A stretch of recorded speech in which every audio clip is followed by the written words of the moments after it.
Black Harvest. Chapter 8. Blood and Vows. Thomas's lungs burned as he ran, his feet catching on the uneven ground. The world around him seemed to blur, his mind consumed with one singular thought. Survive. He had to survive. He couldn't let the Reaper claim him. Not after everything he'd lost.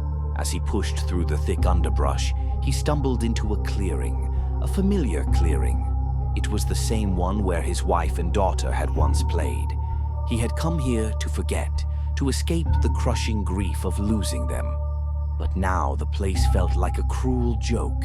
The shadows seemed to stretch unnaturally long, the trees towering above him like silent watchers. The Reaper was here, and this time, it wasn't going to let him go. Thomas heard it before he saw it, the scraping of bone against stone. The Reaper was standing in the center of the clearing, waiting for him. Its hollow eyes burned with a cold malice as it raised its skeletal hand, a blackened scythe appearing in its grip. The villagers, too, were emerging from the shadows, their eyes wide with terror. But there was something else in them, a twisted reverence for what was about to unfold. They were not afraid anymore. They were complicit. They had made their choice long ago. Thomas backed up, the realization sinking in with a sickening clarity. The harvest wasn't just about the land, it was about control. The pact had bound them, body and soul, to this cursed fate. The land had demanded blood, and the town had delivered. The harvest must be paid, Elias Wren's voice echoed from behind him, and Thomas turned to see the town elder stepping forward, a dark smile on his face. His eyes, too, were hollow with age and corruption. This is the price, Thomas. It's always been the price. The Reaper raised its scythe, its shadow stretching across the ground, and Thomas felt the weight of it pressing down on him. It was his turn now, but a strange resolve took hold of him. He had no more time to run. He had to fight back, even if he was destined to fail. With a cry of fury, Thomas rushed toward the Reaper, pushing everything he had left into the fight. The scythe swung toward him, a blur of dark steel. He barely dodged in time, the blade grazing his arm, leaving a deep gash that burned with an unnatural cold.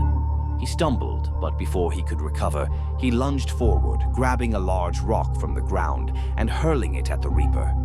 It collided with the creature's skeletal chest, but instead of shattering, the rock exploded into dust, as though it had hit a wall of pure darkness. "Foolish human," the Reaper hissed, its voice like the rustling of dry leaves. The villagers closed in, surrounding him, their faces twisted with a grotesque hunger.